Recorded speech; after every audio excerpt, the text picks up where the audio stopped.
શું તમે પણ રોજના એકના એક શાક ખાઈને કંટાળી જાઓ છો? તો શાક બનાવવાની રીતમાં થોડાક ફેરફાર કરી અને અમુક વસ્તુઓ એડ કરી ચલો બનાવી લઈએ એવું મસાલેદાર આ ગવાર બટાકાનું શાક, જે એટલું ટેસ્ટી બને છે કે તમે 4ની જગ્યાએ 6 રોટલી ખાશો. તો ચલો રેસીપી શરૂ કરીએ. તો અહીંયા 250 ગ્રામ એકદમ જ તાજો ગવાર લઈ લીધો છે. તો આ શાક બનાવવા માટે એકદમ જ કૂણો ને પાતળો ગવાર વાપરવા કરતાં આ રીતે થોડોક જાડો પણ એકદમ જ કૂણો ગવાર તમે વાપરશો તો આ શાક ખૂબ જ સરસ બનશે. આપણે તો હંમેશા કૂણો ગવાર જોઈને જ પસંદ કરતા હોઈએ છીએ, પણ રાજસ્થાનમાં અને બીજા ઘણા બધા રાજ્યોમાં જાડો ગવાર જ પસંદ કરે છે. હા, પણ તે એકદમ જ તાજો કૂણો હોવો જોઈએ.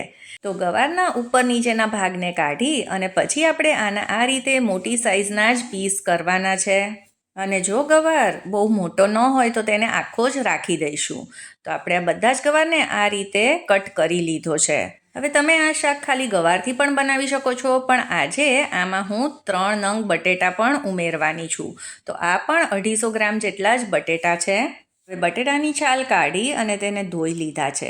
હવે બટેટાને આપણે લાંબા અને ચિપ્સમાં કટ કરવાના છે, જે રીતે ફિંગર ચિપ્સ કરતા હોઈએ તે જ રીતે, પણ આની આપણે ચિપ્સ જાડી રાખવાની છે. આજના આપણા આ શાકની બનાવવાની રીત થોડીક અલગ છે. હવે બધા જ બટેટાની સ્લાઇસ આ રીતે કટ કરી લીધી છે. તો હવે આપણે એક કુકર લઈ લઈશું અને તેમાં આ બધો જ ગવાર ઉમેરી દઈશું. તો શાકને આપણે પહેલાં વઘારવાનું નથી, પહેલાં આપણે તેને બાફી લેવાનું છે. હવે બટેટાને પણ એડ કરી દઈશું અને આમાં લગભગ અડધા ગ્લાસ જેટલું પાણી ઉમેરીશું. હવે આમાં અડધી ચમચી મીઠું ઉમેરી દઈશું અને થોડીક હળદર પણ એડ કરીશું, એટલે એમાં સરસ કલર આવી જશે. હવે આને આપણે એક વખત મિક્સ કરી લઈએ. હવે કુકરમાં લગભગ 1 કે 2 જ વિસલ કરીશું. આપણે આને 80% જેટલું બાફવાનું છે, એટલે તમારા કુકરમાં જેટલો ટાઈમ લાગતો હોય તેટલી વિસલ લગાવી દેવી. હવે આજના શાકમાં આપણે અલગ જ મસાલા કરવાના છે. તેના માટે 3 ચમચી સિંગદાણા પેનમાં એડ કરી તેને શેકી લઈશું. ફ્લેમને આપણે લો ટુ મીડિયમ જ રાખવાની છે. હવે આ હલકા શેકાઈ જાય પછી આમાં આપણે તલ એડ કરવાના છે અને હવે તલને પણ આપણે થોડાક શેકી લઈએ. ફ્લેમને ધીમી જ રાખવાની છે, કેમ કે તલ એડ કરવાની સાથે જ તે ફૂટવા લાગશે. અને શું તમે અલગ જ મસાલાથી તૈયાર થતું ગલકાનું શાક અને ટીંડોળા બટેટાના શાકની રેસીપી ચેક કરી કે નહીં, તે પણ જરૂરથી ચેક કરજો. હવે આને 1-8 મિનિટ માટે ઢાંકી દઈશું એટલે તલ ઉડે નહીં. અને હવે ગેસની ફ્લેમને બંધ કરી દઈશું. બંને વસ્તુ સરસ શેકાઈ ગઈ છે. હવે આને પ્લેટમાં કાઢી અને એકદમ જ ઠંડુ કરી લઈશું. અને હવે આપણે આને મિક્સર જારમાં ટ્રાન્સફર કરી દઈએ. હવે આ એકદમ જ ઠંડુ થઈ જાય પછી જ આપણે તેને ગ્રાઇન્ડ કરવાનું છે. હવે આમાં આપણે એડ કરીશું સેવ.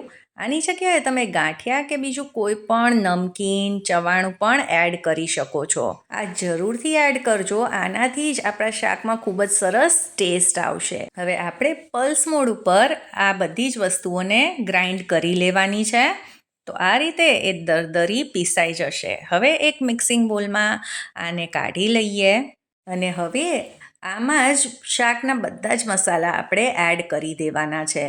તો અહીંયા 2 ચમચી ધાણા જીરું પાવડર એડ કર્યો છે, અડધી ચમચી હળદર પાવડર, સાથે જ 2 ચમચી કાશ્મીરી લાલ મરચું પાવડર ઉમેર્યો છે, અડધી ચમચી મીઠું એડ કર્યું છે. આ મસાલાના માપનું જ, કેમ કે આપણે શાક બાફતી વખતે પણ આમાં મીઠું એડ કરેલું છે. હવે થોડું થોડું પાણી એડ કરતા જઈ લગભગ 1 કપ જેટલું પાણી આમાં ઉમેરી દઈશું અને આની આપણે ઘાટી પેસ્ટ તૈયાર કરી લેવાની છે. તો વધારે પાણીની જરૂર લાગે તો થોડુંક ઉમેરી દેવું. અને હવે આ પેસ્ટ તૈયાર થઈ ગઈ છે.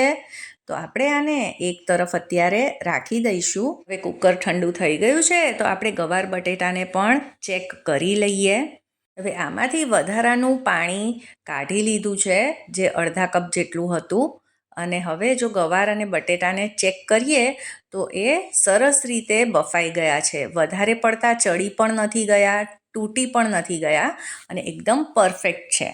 તો હવે તેને વઘારવા માટે કડાઈમાં 4 ચમચી તેલ એડ કરીશું.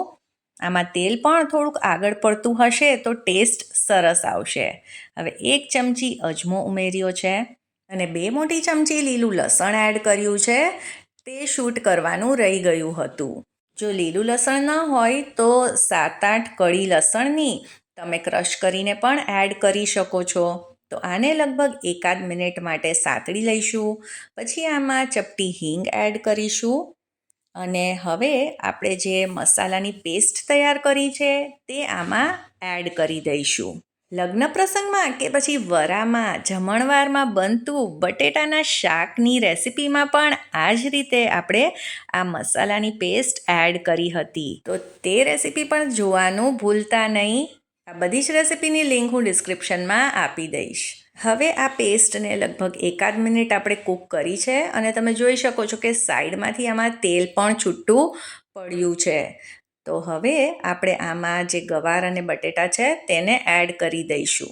તો જે પાણી હતું વધારાનું તે મેં કાઢી લીધું છે એક વાટકીમાં અને પછી જેમ જરૂર પડશે તેમ આમાં પાણી એડ કરીશું. તો આ મસાલા પેસ્ટ એડ કરવાથી આમાં ગ્રેવી જેવું બનશે અને આનો ટેસ્ટ એકદમ જ સરસ આવશે. હવે આપણે આમાં જરૂર મુજબ પાણી ઉમેરી દઈએ. તો અહીંયા હું લગભગ 1/2 કપ જેટલું પાણી એડ કરી રહી છું. હવે ફક્ત અડધી ચમચી જેટલી ખાંડ આમાં એડ કરવાની છે. આનાથી શાક બિલકુલ ગળ્યું નહીં બને પણ ટેસ્ટ ખૂબ જ સરસ આવશે.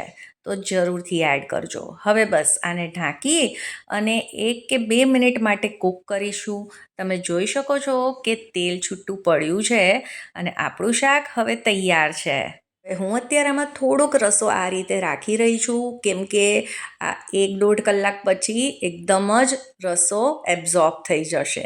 અને હવે બસ ગેસની ફ્લેમને બંધ કરી દઈશું અને આ એકદમ જ મસાલેદાર શાકને એન્જોય કરીશું. રોટલી, ભાખરી, પરોઠા કે પછી રોટલા સાથે.